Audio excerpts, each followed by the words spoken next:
Charles Dickens. L'arbre de Noël. Je viens de passer la soirée avec une joyeuse compagnie d'enfants réunis autour de ce charmant jouet devenu d'Allemagne qu'est un arbre de Noël. Cet arbre, planté au milieu d'une large table ronde et s'élevant au-dessus de leur tête, était magnifiquement illuminé par une multitude de petites bougies et tout garni d'objets étincelants. Il y avait des poupées aux joues roses qui se cachaient derrière les feuilles vertes. Il y avait des montres, de vraies montres, ou du moins avec des aiguilles mobiles, de ces montres qu'on peut remonter continuellement. Il y avait de petites tables vernies, de petites chaises, de petits lits, de petites armoires et autres meubles en miniature fabriqués à Wolverhampton qui semblaient préparés pour le nouveau ménage d'une fée.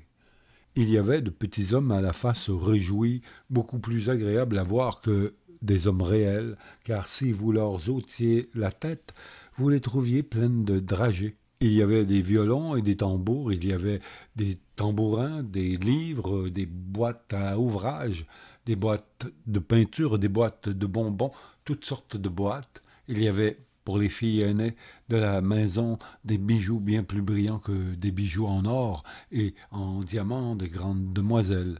Il y avait des corbeilles et des pelotes à épingles. Il y avait des fusils, des sabres et des drapeaux.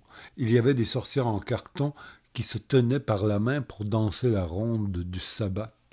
Il y avait des toutons, des sabots, des toupies, des étuis à aiguilles, des essuie-plumes, des flacons de sel, des carnets de balles, des porte-briquets, des fruits naturels artificiellement convertis en fruits d'or, et des imitations de pommes, de poires et de noix, contenant des surprises. Bref, comme le disait tout bas devant moi un charmant enfant, à un autre charmant enfant, son meilleur ami, il y avait de tout, et plus encore. En admirant cette collection si variée d'objets de toutes formes qui pendaient à l'arbre comme des fruits magiques et fascinaient les regards de tous ces frais visages dont quelques-uns pouvaient à peine se mettre au niveau de la table et dont quelques autres exprimaient leur timide étonnement sur le sein d'une jolie mère, d'une jeune tante ou d'une fraîche nourrice, j'éprouvais de nouveau toutes les sensations de ma propre enfance et me laissais aller à l'idée que rien dans la vie réelle ne vaut peut-être les douces illusions de l'âge des arbres de Noël et de tant d'autres arbres enchantés. Me voici rentré chez moi, seul, l'unique personne du logis qui soit éveillée. Ma rêverie se prolonge. Pourquoi y résisterais-je? Pourquoi ne m'abandonnerais-je pas au charme qui me ramène à mes premières années, à tout ce qui m'a successivement captivé sur les rameaux de l'arbre magique? Alors que chaque hiver, Noël me retrouvait un heureux et crédule enfant. Il est là, devant moi, cet arbre qui déploie en liberté son ombre mystérieuse. D'abord, je reconnais mes joujoux. Voilà, tout là-haut, parmi les feuilles lustrées et les baies rouges du hou, le culbuteur, avec ses mains dans ses poches qui ne voulaient jamais se tenir tranquille par terre, mais qui, une fois mis sur le parquet, roulait sur lui-même et ne s'arrêtait enfin que pour fixer sur moi ses yeux de homard, dont j'affectais de rire beaucoup, quoiqu'au fond du cœur, je me méfiasse de lui. À côté du culbuteur, voici cette tabatière infernale, de laquelle s'élançait un avocat démoniaque, en robe noire et en perruque de crin, ouvrant une large bouche, tirant une langue de drap rouge, et qu'il n'avait pas moyen de faire rentrer dans sa boîte, car elle s'en échappait toujours, la nuit surtout, pendant mes rêves. Tout près encore est la grenouille avec l'appât du cordonnier sous les pattes, qui bondissait aussi opinément et quelquefois allait éteindre la bougie ou retombait sur votre main, sale bête à la peau verdâtre tachetée de rouge. Sur le même rameau se trouve la dame de carton, en jupe de soie bleue, qu'on faisait danser devant le flambeau, jolie et gracieuse dame, mais je n'en saurais dire autant du grand pantin qui se pendait contre la muraille et qu'on mettait en mouvement avec une ficelle. Il avait une expression sinistre, un nez atroce, et quand il relevait les jambes jusqu'à son cou, il était difficile de rester seul avec lui sans avoir peur. Ce masque, quand donc me regarda-t-il pour la première fois, ce masque terrible? Qui le mit sur son visage et pourquoi m'effraie-t-il à ce point que cette impression est une date dans ma vie? Ce n'est pas un visage hideux en lui-même, il a l'intention d'être drôle. Pourquoi donc ces traits vulgaires me furent-ils si intolérables? Ce n'était pas sans doute parce qu'il me cachait le visage de celui ou de celle qui l'essaya devant moi. Un tablier eût produit le même effet.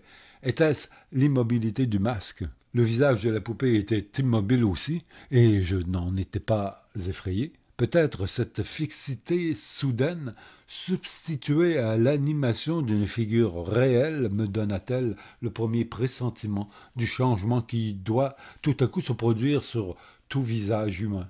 Je ne pouvais m'y accoutumer. Rien ne put de longtemps me distraire de mon émotion, ni tambour qui, au moyen d'une manivelle, faisait entendre une musique grinçante, ni un régiment de soldats qui sortirent l'un après l'autre d'une caserne en carton et s'alignèrent, roides et muets, sur une pince à zigzag, ni une vieille femme faite en papier mâché et en fil d'archal qui découpait un pâté à 2 petits marmots. Cela ne servit guère de me montrer que le masque était de carton et puis de l'enfermer pour que je ne le visse plus sur aucun visage. Le souvenir seul de cette figure, l'idée qu'elle existait quelque part, cela suffisait pour me réveiller la nuit tout en sueur et en criant « Oh mon Dieu, il vient! Oh, le masque !»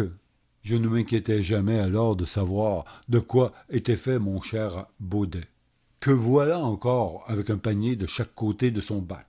Sa peau était une vraie peau d'âne au toucher, je m'en souviens, et le grand cheval noir moucheté de rouge, ce cheval sur le dos duquel je pouvais monter, croyez-vous que j'eusse pensé un moment qu'il différait en rien de ceux qu'on voit communément courir sur la plaine de Newmarket? Je vois bien maintenant de quoi sont faits les 4 chevaux de trait en bois non verni attelés à un chariot de roulage que je dételais et remisais sous le piano. Leur queue n'était qu'une houppe de fourrure, leur crinière était également en crin postiche, et leurs jambes ne sont que de grosses chevilles. Mais ils ne m'apparaissaient pas ainsi quand ils me furent apportés comme cadeau de Noël. C'étaient des chevaux parfaits. Alors, et je trouvais parfaits aussi leurs harnais cloués sans façon contre leur poitrail. Je découvris un jour que cette boîte à musique ne contenait qu'un appareil de fil, d'archal et de cure-dents. Je faisais peu de cas de ce petit saltimbanque en manche de chemise qui commençait sans cesse sa culbute dans un cadre de sapin. Ce n'était qu'un pauvre imbécile selon moi. Mais ce que je trouvais merveilleux, ce qui m'amusait prodigieusement, c'est cette échelle de Jacob faite de petites tablettes de bois rouge qui se succédaient l'une à l'autre pour exposer chacune un tableau différent avec un tintement de petites clochettes. Ah, la maison de poupée dont je n'étais pas le propriétaire, mais où j'allais en visite. Je n'admire pas le nouveau palais du Parlement, la moitié autant que cette maison. À façade couleur de pierre avec de vraies fenêtres à vitres, un seuil de porte et un balcon réel, plus vert qu'aucun des balcons que je vois aujourd'hui, excepté dans les villes de bains de mer, et même ceux-ci ne sont que de pauvres imitations de celui de la maison de poupée. La façade s'ouvrait du haut en bas, à 2 battants, et c'était un peu contraire à l'illusion, j'en conviens, parce qu'on y cherchait en vain l'escalier intérieur. Mais l'illusion renaissait quand elle se refermait, ouverte même.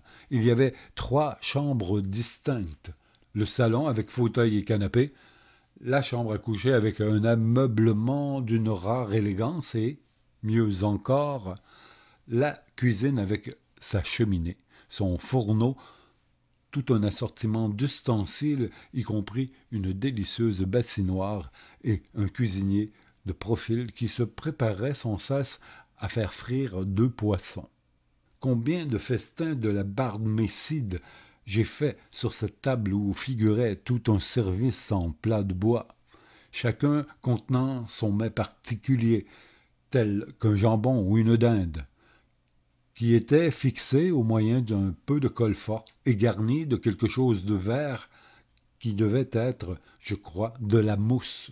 Quelle est celle de toutes nos sociétés de tempérance qui pourrait m'offrir un thé comme ceux que je prenais dans ces jolies petites tasses bleues qui entouraient, sur le plateau, une petite théière en bois où coulait un liquide sentant un peu l'allumette, mais auquel je trouvais un goût de nectar. Peu m'importait que les pinces à sucre fussent disloquées comme les mains de Polichinelle. Un jour, il est vrai, j'épouvantai la maison de mes cris comme si je m'étais empoisonné. Je venais d'avaler une de mes petites cuillères d'étain qui s'était fondue dans le thé trop brûlant. Mais j'en fus quitte pour quelques coliques et encore moins aiguës que celles que je souffrais quand on m'administrait une potion purgative. Mais après les jouets vinrent les livres. En voilà tout un rayon sur les branches inférieures de mon arbre de Noël, entre le cylindre à fouler le gazon et les autres petits instruments de jardinage. Ces volumes sont minces, pour la plupart, mais nombreux, et avec de jolis cartonnages bleus ou rouges. Quelles lettres pittoresques dans ces alphabets, lettres à personnages. A, la première de toutes, A, qui était un archer, et qui transperçait une grenouille de ses flèches. A, qui était, ailleurs, un archevêque, un archange, et je ne sais quoi encore. De même pour les autres lettres, excepté X, qui était toujours Xérès ou Xantippe, Y qui était invariablement un yak, Z invariablement un zèbre. Mais dans le volume suivant, déjà, c'est bien une autre magie. L'arbre de Noël lui-même se change en une tige de fèves, cette merveilleuse tige de fèves dont Jack, le tueur de géants, se servit comme d'une échelle pour escalader la maison du géant. Voilà des géants à 2 têtes en personne, armés de leurs massues, qui grimpent d'un rameau à l'autre comme le long d'un escalier, traînant par les cheveux les chevaliers et les dames qu'ils vont croquer à leur dîner. Jack! Ah, Jack! Brave Jack! Au secours! Jack arrive, heureusement, avec son sabre qui tranche les montagnes et ses souliers qui le transportent en quelques pas à une distance de 100 lieues. Admirable Jack, heureux rival du petit Pousset. Plus d'une fois, je me demandais s'il n'existait pas plusieurs Jacks, ou si c'était un seul et unique Jack qui pouvait accomplir tant d'exploits. Avec bonheur, je te revois au chaperon rouge. C'était un bon vêtement pour la saison, que le manteau en laine écarlate, à l'abri duquel je te vis apparaître un soir de Noël, lorsque tu vins, ton panier au bras, me raconter la perfidie du loup, cet hypocrite dont l'appétit était si féroce, qu'après avoir mangé ta grand-mère, il put te manger encore toi-même en faisant cette horrible plaisanterie que, vous savez, sur ses dents, la petite fille surnommée le chaperon rouge fut mes premières amours. Il me semblait que si j'avais pu épouser le petit chaperon rouge, j'aurais joui du parfait bonheur. Hélas, il n'en fut rien.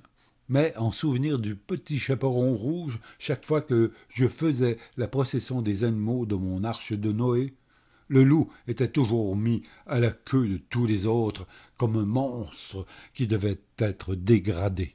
Ô ma belle arche de Noé, je voulus voir un jour si elle tiendrait bien la mer, et elle fit eau dans le lavoir où je tentais l'épreuve. Je l'aurais désiré parfois un peu plus large, car mes animaux n'y entraient tous qu'avec peine et en s'entassant les uns sur les autres. La porte ne fermait qu'imparfaitement au moyen d'un loquet en fil de fer. Enfin, quelques-unes des bêtes qui y trouvaient leur salut contre le déluge n'étaient pas très solides sur leurs pattes, entre l'oie qui trébuchait continuellement et entraînait dans sa chute toutes les créatures mises en équilibre devant elle. Le léopard, l'âne et le cheval avaient une queue dépouillée de sa peinture, qui se réduisait peu à bout de ficelle, mais que de chefs-d'œuvre de l'art. La mouche, presque aussi grosse qu'un éléphant, la bête, à bon Dieu, le papillon, et Noé lui-même avec sa femme et ses enfants semblables à des ouvriers en tabac. Silence, une forêt. Qui est dans cet arbre, ce n'est pas Robin des Bois, ni Valentin, frère d'armes d'Orson, ni le nain jaune, ni aucun de ces personnages de mes premiers livres de contes, dont je ne parlerai pas. C'est un roi d'Orient, un turban au front, un brillant cimeterre au poing. Par Allah, il y en a deux, car je vois le second qui regarde par-dessus l'épaule de l'autre. Au pied de l'arbre, sur le gazon, est étendu de tout son long un géant endormi. Un géant noir qui incline sa tête sur les genoux d'une princesse comme sur son oreiller. À côté est une cage en cristal garnie de 4 serrures en acier poli dans laquelle il tient la princesse prisonnière quand il est éveillé. J'aperçois les 4 clés à sa ceinture. La princesse fait signe aux 2 rois dans l'arbre et ils descendent sans bruit. C'est le début des 1001 nuits. Ah, désormais les choses les plus communes deviennent enchantées pour moi. Toutes les lampes sont des lampes merveilleuses. Toutes les bagues sont des talismans. Tous les vases de fleurs sont remplis de trésors cachés sous peu de terre. Tous les arbres protègent Ali Baba dans leur feuillage. Je voudrais jeter tous les beefsteaks dans la vallée des diamants, afin que les pierres précieuses vinssent s'y coller et être transportées ainsi par les aigles dans leur nid, d'où il n'y aurait plus qu'à les enfourcher avec de grandes clameurs pour s'enrichir. Toutes les tartes sont faites selon la recette du fils du vizir de Basbora, qui se fit pâtissier après avoir été déposé en caleçon à la porte de Damas. Les savetiers sont tous des Mustapha qu'on conduit, les yeux bandés, près d'un cadavre coupé en 4 morceaux, afin de les leur faire recoudre. Tout anneau de fer soudé à une pierre indique l'entrée d'une caverne n'attendant plus que le magicien, et toutes les cages sont des voilières en bois d'aloès remplies de rossignols. Toutes les dattes importées d'Orient proviennent du même palmier que ce funeste noyau de dattes avec lequel le marchand creva l'œil au fils invisible du génie. Toutes les olives ont été produites par celle de la jarre qui servit à convaincre de fraude le marchand d'olives que le commandeur des croyants fit juger par un tribunal enfantin. Toutes les pommes ressemblent aux 3 pommes qui furent achetées pour 3 sequins au jardinier du sultan et dont l'esclave noir avait volé une. Tous les chiens sont de la race de ce chien ou homme métamorphosé en chien, qui sauta sur le comptoir du boulanger et mit la patte sur la fausse pièce de monnaie. Tous les grains de riz me rappellent le riz que la goule ne pouvait ramasser que grain à grain à cause de ses festins nocturnes dans le cimetière. Mon cheval à bascule lui-même, que voici, avec ses naseaux convulsivement retournés pour indiquer sa noble race, devrait avoir une cheville à son cou pour s'envoler avec moi, à l'exemple du cheval de bois sur lequel s'envola le prince de Perse devant toute la cour de son père.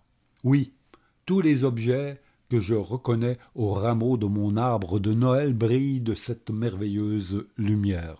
Quand je suis éveillé dans mon lit avant le jour, à cette époque de l'année où la neige blanchit les toits des maisons, j'entends Dinarzade qui répète « Ma sœur, si vous ne dormez pas, finissez-moi, je vous en prie, l'histoire du jeune roi des îles Noires. » Scheherazade répond « Si mon seigneur sultan daigne me laisser vivre un jour de plus, ma sœur, non seulement je finirai cette histoire, mais encore je vous en dirai une plus extraordinaire que celle-là. » Alors le gracieux sultan s'éloigne, donnant des ordres pour suspendre l'exécution, et nous respirons tous les 3. Tantôt je distingue sous mon arbre de Noël Robinson Crusoe sur son île déserte, Philip Quarles parmi les singes, Sanford et Merton avec M. Barlow, tantôt des figures moins familières qui s'approchent ou reculent dans un vague lointain, se séparent ou se mêlent, et puis, résultat de mes terreurs du masque ou d'une digestion pénible, c'est un cauchemar qui m'oppresse, un fantastique cauchemar où je retrouve les réminiscences de longues nuits d'hiver, alors que, pour me punir, on m'envoyait au lit après souper et que je m'éveillais au bout de 2 heures avec la sensation d'avoir dormi 2 nuits de suite, désespérant de voir luire la clarté du matin, oppressé par le poids de mon remords. Et maintenant, une rangée de quintets sort lentement du plancher devant un rideau vert. Une clochette teinte, une clochette magique qui résonne encore à mon oreille comme aucune autre clochette. Une musique se fait entendre au milieu d'un bourdonnement de voix avec une odeur prononcée d'huile et d'écorce d'orange. Soudain, la clochette magique commande à la musique de se taire. Le grand rideau vert se relève de lui-même majestueusement et la pièce commence. Le chien fidèle de Montargis vient venger la mort de son maître, traîtreusement assassiné dans la forêt de Bundy. Un paysan, bouffon, à la trogne rouge et coiffé d'un très petit chapeau, remarque que la sagacité du chien est en vérité surprenante. La sagacité est un mot plaisant que je ne pus oublier, et qui survivra dans ma mémoire aux bons mots les plus spirituels. Le paysan bouffon fut depuis ce soir-là un ami, quoique ne l'ayant pas revu depuis maintes années, je ne puis vous dire précisément si c'était le garçon de chambre ou le palefrenier d'une auberge de village. J'assiste ensuite, en versant des larmes amères, au malheur de la pauvre Jane Shore, qui s'en va, échevelée et mourant de faim à travers les rues de Londres, où j'apprends comment George Barnwell tua le plus digne des oncles et en eut un si cruel regret qu'on aurait dû lui faire grâce. Viens me consoler, viens vite, ô pantomime, sur ta scène de prodige où les clowns sont vomis par les obus et lancés jusqu'au lustre de la salle, cette brillante constellation, où les arlequins, tout couverts d'écailles d'or pur, rivalisent d'éclat et de cabrioles avec le poisson volant, où Pantalon, véritable vieillard, met des fers rouges dans ses poches et accuse le clown de l'avoir volé, où une transformation succède à une autre et où, de surprise en surprise, tout fait croire que tout est facile et que rien n'est impossible. Hélas, c'est à présent aussi que j'éprouve pour la première fois pénible sensation, combien il est triste, le lendemain, de retourner aux prosaïques réalités de la vie quotidienne. Mon imagination me ramène aux merveilles qui m'ont tant charmé. Je soupire en pensant à la petite fée avec sa longue baguette et je voudrais partager son immortalité féerique. Mais quoiqu'elle m'apparaisse de nouveau sous diverses formes, parmi les rameaux de mon arbre de Noël, elle disparaît presque aussitôt, et elle ne consent jamais à demeurer auprès de moi. Revient, fait de mes plus doux enchantements qui m'a inspiré l'amour du théâtre, même l'amour du théâtre des marionnettes, et jusqu'à celui du théâtre joujou, avec son proscénium de carton, ses loges peuplées de poupées, ses décorations à l'aquarelle et ses acteurs pendus à un fil. Mais silence encore, écoutez la musique des crèches et des modernes confrères de la Passion. Cette musique a interrompu mon sommeil d'enfant. Elle a évoqué autour de ma couchette des images qui ravissaient ma pitié naïve et que je salue encore aujourd'hui avec respect sous un arbre de Noël. Un ange parle à un groupe de bergers dans un champ. Des voyageurs marchent, les yeux levés vers le ciel, suivant une étoile. Un nouveau-né a pour berceau la crèche d'une étable. De graves vieillards sont réunis dans un temple et un enfant s'entretient avec eux. Une figure solennelle avec un visage d'une beauté et d'une douceur ineffable aide de la main une jeune fille morte à se relever. La même figure est debout près de la porte d'une ville, rappelant à la vie le fils d'une veuve. Vous le revoyez assise au milieu de la chambre d'une maison et, par le toit mis à découvert, on descend jusqu'à elle avec des cordes, un malade dans son lit. Une tempête bouleverse la mer. Un navire est sur le point de périr. La même figure s'avance sur les flots vers le navire. La voilà sur le rivage enseignant une multitude. Elle est entourée d'enfants et en tient un sur ses genoux. Elle rend la vue aux aveugles, la parole aux muets, le mouvement aux paralytiques, la force aux infirmes, l'intelligence à ceux qui en étaient privés. Enfin, elle est sur une croix, mourante, entourée de soldats armés, les ténèbres s'épaississent, la terre tremble, on n'entend plus qu'une voix qui dit « Pardonnez-leur car ils ne savent ce qu'ils font ». D'autres souvenirs et d'autres images se multiplient au plus bas rameau de l'arbre de Noël. Mes livres d'école fermés, Virgile et Ovide muets, Terence et Plaute abandonnés sur un théâtre, des pupitres ont été mutilés avec des canifs, l'ardoise au calcul avec une démonstration interrompue, la règle de 3 ayant cessé ses impertinentes questions, les raquettes, les cerceaux, les cordes à sauter laissées là aussi, mais l'arbre est toujours plus vert, quoique le gazon qui est à ses pieds se soit fané sous les pas qui l'ont foulé joyeusement.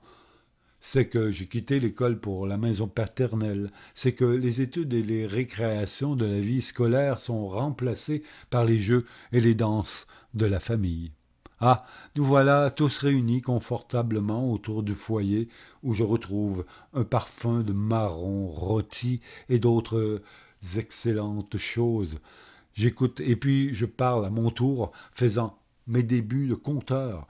Nous nous racontons des histoires et, je l'avoue, avec un peu de honte, ce sont des histoires de revenants.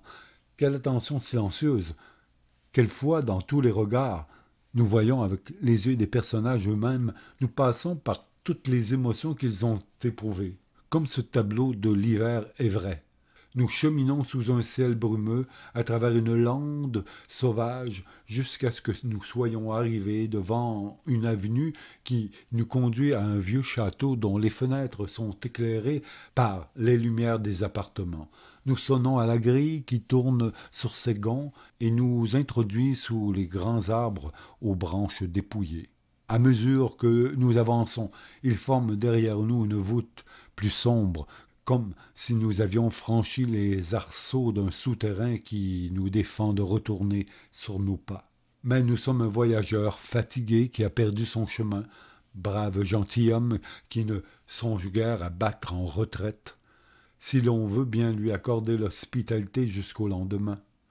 Le château ne nous ferme pas sa porte. Transi de froid, nous voyons d'abord, avec une sensation de bien-être, la vaste cheminée du vestibule, et puis celle du salon où brûlent d'énormes bûches que soutiennent de vieux chenets de bronze semblables à des lions accroupis. Aux murailles lambrisées sont des portraits qui nous regardent avec un air soupçonneux. Notre hôte et notre hôtesse ont une compagnie à souper. Ils célèbrent la Noël et nous invitent à nous mettre à table avec eux. Après le souper, nous sommes conduits à la chambre où nous devons coucher. C'est une chambre gothique. Nous n'aimons guère le portrait d'un chevalier en verre qui est au-dessus de la cheminée. Notre lit est un bizarre lit noir qui a pour ornement, du côté des pieds, 2 sculptures en bois qui sembleraient avoir été enlevées exprès pour nous aux tombes de la chapelle, mais nous ne sommes pas un voyageur superstitieux et nous n'y faisons bientôt plus attention. Nous congédions notre domestique, fermons la porte et, après nous être revêtus de notre robe de chambre, nous nous asseyons devant le feu pour nous livrer à notre rêverie. Nous nous mettons au lit. Mais nous ne pouvons nous endormir, nous nous agitons et tournons sur nous-mêmes. C'est en vain, le sommeil ne vient pas. Les tisons de la cheminée jettent de capricieuses lueurs qui donnent une teinte lugubre à tout ce qui nous entoure. Nous ne pouvons nous empêcher de regarder de temps en temps à travers nos rideaux les deux figures de lit et celle qui est au-dessus de la cheminée, le chevalier vert à la physionomie sinistre. Par l'effet des reflets de la lumière, ces figures semblent se mouvoir, ce qui n'a rien de gai. Quoique nous ne soyons pas un voyageur superstitieux.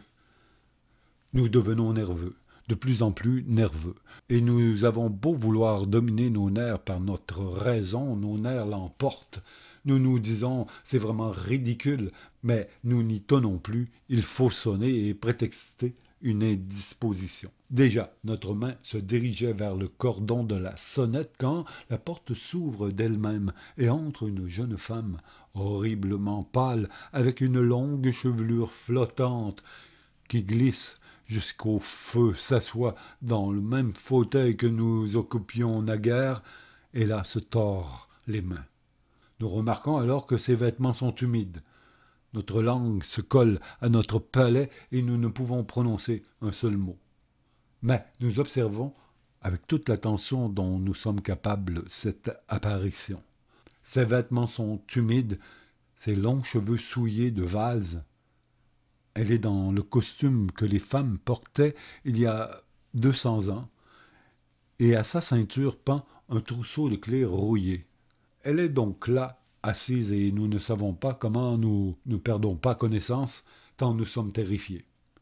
Tout à coup, la jeune femme se lève et va essayer ses clés rouillées à toutes les serrures de la chambre. Aucune ne va. Puis elle fixe les yeux sur le portrait du chevalier vert et dit à voix basse, avec un accent terrible, « Les serfs le savent. » Après quoi, elle se tord encore les mains, passe devant notre lit et se retire par où elle était venue. Nous passons à la hâte notre robe de chambre, nous prenons nos pistolets, car nous voyageons toujours avec des pistolets, et nous voulons suivre l'apparition, et nous trouvons la porte fermée. Nous tournons la clé, nous regardons dans la galerie sombre, personne. Nous tâchons de trouver la chambre où notre domestique est couché, et nous ne parvenons pas à la découvrir. Nous nous promenons dans la galerie sombre jusqu'au point du jour et nous rentrons dans notre chambre déserte où le sommeil nous gagne. C'est notre domestique qui nous réveille, notre domestique qui ne voit jamais, lui, de revenant.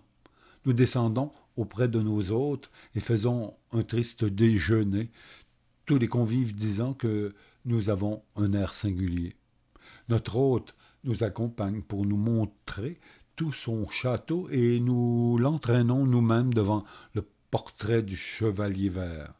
Là, tout est expliqué. Le chevalier vert avait trompé une jeune fille de charge attachée à la famille et d'une rare beauté. La jeune fille s'était noyée dans une pièce d'eau où son corps fut découvert parce que les sœurs refusaient de s'y désaltérer. Depuis ce temps-là, nous dit notre hôte, on a toujours prétendu qu'elle traversait la maison à l'heure de minuit, essayant ses clés rouillées à toutes les serrures et surtout à celle de cette chambre à coucher qui était la chambre du chevalier vert. Nous confions alors à notre hôte l'apparition que nous avons vue, et lui, d'un air sombre, il nous prie de ne pas en parler.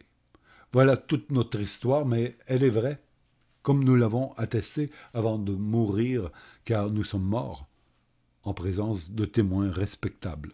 Nous n'en finissons pas avec les vieilles maisons et les châteaux gothiques, avec les galeries retentissantes, les chambres à coucher mystérieuses et les vastes appartements où reviennent les esprits, appartements condamnés et fermés depuis des siècles, où nous pouvons nous promener tout à notre aise, un frisson entre les épaules, pour y rencontrer des spectres sans nombre. Mais ce qu'il y a de remarquable peut-être, c'est que ces spectres peuvent se réduire à quelques types généraux, les spectres ayant peu d'originalité et suivant des sentiers battus. Ainsi, par exemple, il est dans un certain vieux château, une certaine chambre dont le parquet est taché d'un sang que rien au monde ne peut faire disparaître. Depuis que certains mauvais seigneurs, lords, baronnets, chevaliers ou simples gentilshommes s'y brûla la cervelle. Vous aurez beau frotter le parquet comme a fait le propriétaire actuel, ou le raboter comme fit son père, ou le laver à la soude caustique comme fit son grand-père, les taches de sang subsistent. Ni plus rouges, ni plus pâles, toujours les mêmes. Ainsi, dans une autre maison, il est une porte hantée qui ne peut jamais rester ouverte, ou une autre porte qui ne veut jamais rester fermée, et de l'autre côté de laquelle on entend un bruit de rouet, un bruit de marteau, un bruit de pas, un cri d'angoisse, un soupir, un galop de cheval, une chaîne qu'on traîne. Ailleurs, c'est un tour d'horloge qui, à l'heure de minuit, sonne 13 coups quand le chef de la famille est au moment de mourir. C'est un noir carrosse fantastique qui, à tel jour, à telle heure, est toujours vu par quelqu'un attendant à la porte de la cour. Écoutez ce qui arriva à Lady Mary. Elle était allée à la campagne chez des amis, dans un manoir des montagnes d'Écosse. Fatiguée de son long voyage, elle avait demandé la permission de se retirer de bonne heure, le soir de son arrivée. Le lendemain matin, étant descendue pour le déjeuner, elle dit très innocemment « Comme on s'est couché tard ici, et pourquoi ne m'avoir pas prévenu qu'il y avait une grande soirée ?» Chacun de demander à Milady ce qu'elle veut dire, et Milady de répondre. « J'ai entendu les carrosses qui allaient et venaient toute la nuit sur la terrasse, alors que le propriétaire du manoir pâlit, et sa dame aussi, tandis que Charles de MacDougall fit signe à Lady Mary de ne pas en dire davantage. Chacun se tait, mais après le déjeuner, Charles MacDougall, qui tout bas à Lady Mary, d'une tradition de la famille, explique ce bruit de carrosse comme un signe de mort prochaine. En effet, à 2 mois de là, mourait la dame du manoir et Lady Mary, qui était une des dames d'honneur à la cour, raconta souvent cette histoire à la vieille reine Charlotte. Quoique le roi George l'interrompit toujours en s'écriant « Quoi? Encore des revenants? Des revenants, c'est assez !» Il est encore une autre anecdote non moins authentique, celle de ce jeune homme bien connu de la plupart d'entre nous, qui, lorsqu'il était étudiant de l'université, avait un ami intime avec lequel il s'entretenait un jour de la possibilité de revenir sur Terre après sa mort. « Eh bien, dit-il, convenons ensemble que celui de nous deux qui mourra le premier apparaîtra à l'autre. » Longtemps après, les deux amis avaient suivi des carrières différentes. Lorsqu'une nuit, celui que nous connaissons, ayant fait une excursion dans la province du Nord, prit gîte à une auberge isolée au milieu des tourbières du Yorkshire. Il s'était couché, mais il ne dormait pas, et ayant regardé dans la chambre où brillait la lune à travers les vitres de la croisée, il vit son ancien camarade debout près d'un bureau et qui avait les yeux fixés sur lui. Il l'appela par son nom, et l'autre d'une voix solennelle lui répondit « Oui, c'est moi, ne m'approchez pas, je suis mort, je viens pour vous tenir ma promesse. Mais je ne puis trahir ces secrets du monde que j'habite. » À ces mots, le spectre devint une forme de moins en moins distincte, et se fondant en quelque sorte dans les rayons de la lune, il disparut. Vous avez vu dans notre voisinage ce château dont l'architecture est dans le style du siècle d'Élisabeth? Connaissez-vous l'histoire de la fille du fondateur de cette résidence pittoresque? Non? Eh bien, c'était une belle personne à peine âgée de 17 ans. Elle sortit par une soirée d'été pour cueillir des fleurs dans le jardin. Tout à coup, elle rentre, épouvantée dans le château, court à son père et lui crie « Oh, mon père, je viens de me rencontrer moi-même !»« Quelle folle imagination !» répond son père, en la prenant dans ses bras. « Non, non, reprit-elle, je me suis rencontrée moi-même au milieu de la grande allée. J'étais pâle, cueillant des fleurs fanées. J'ai tourné la tête et je les tenais à la main. Elle mourut cette nuit même. On commença le tableau de son histoire, mais elle ne fut jamais finie, et l'on dit qu'elle est quelque part dans le château, la face contre le mur.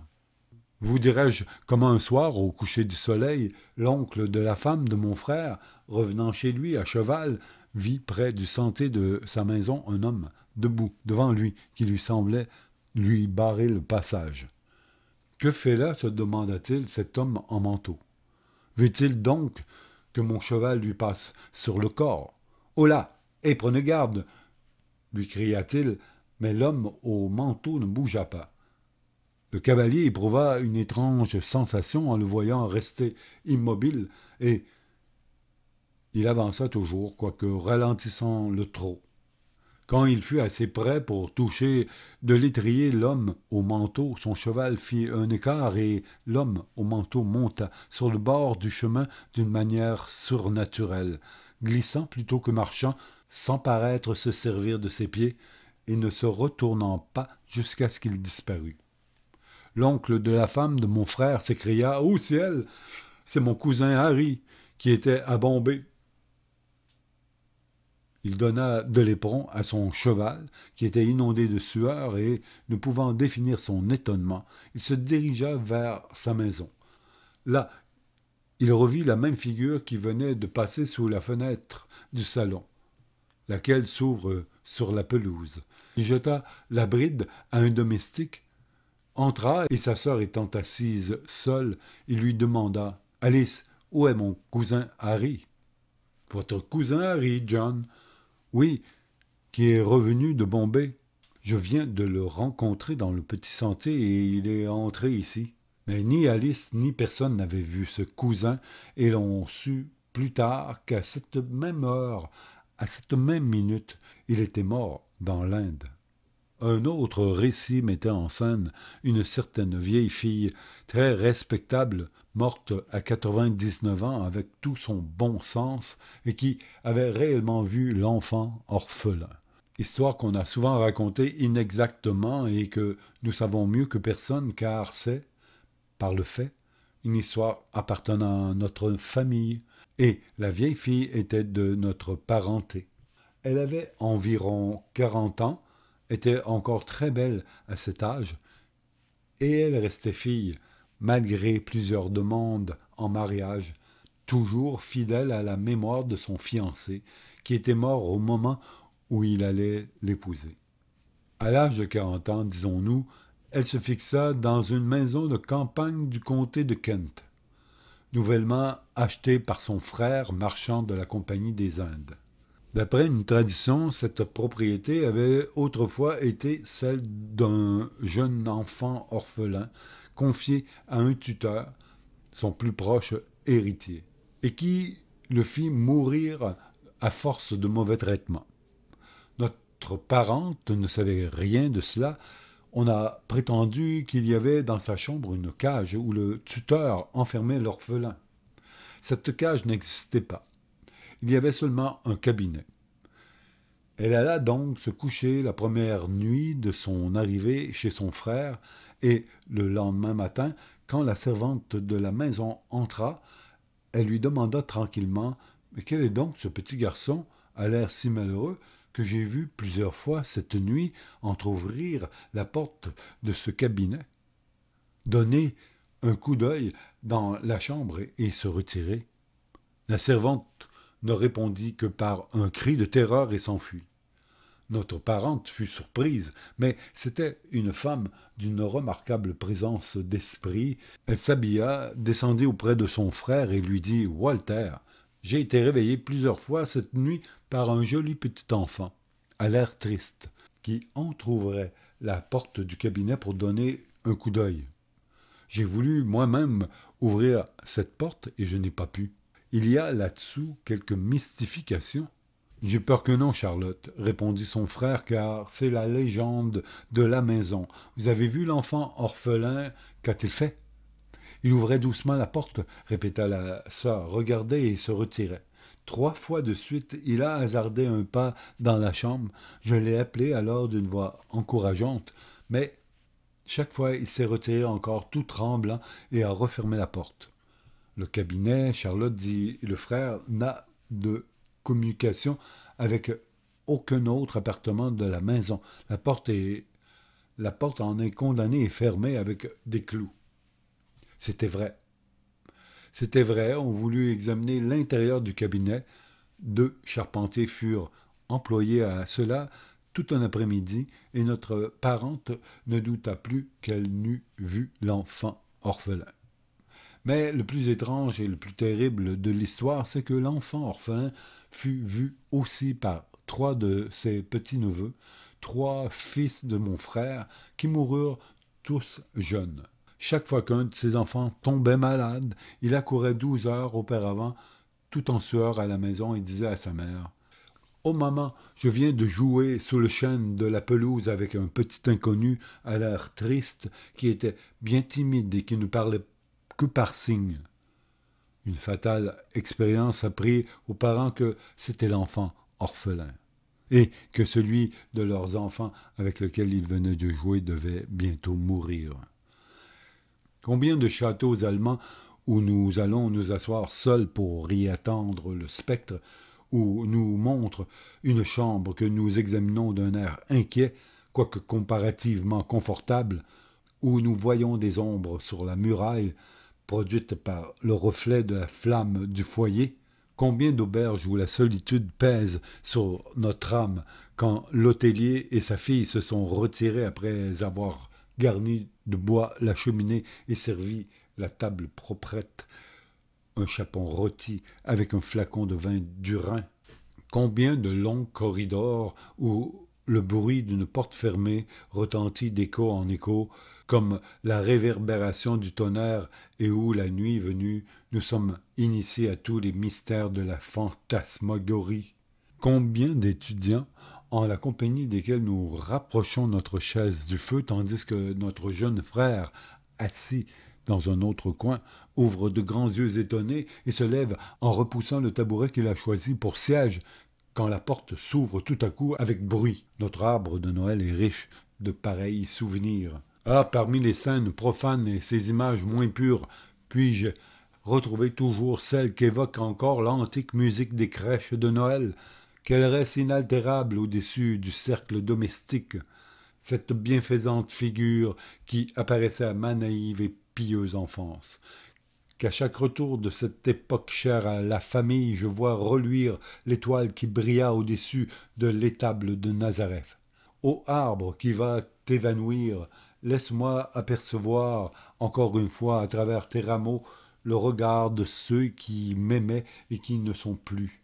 Heureux ou malheureux, puis-je, dans ma vieillesse, sentir encore battre mon cœur d'enfant et entendre cette voix qui dit aux hommes de croire et d'espérer. Adapté de l'anglais par Amédée Pichot.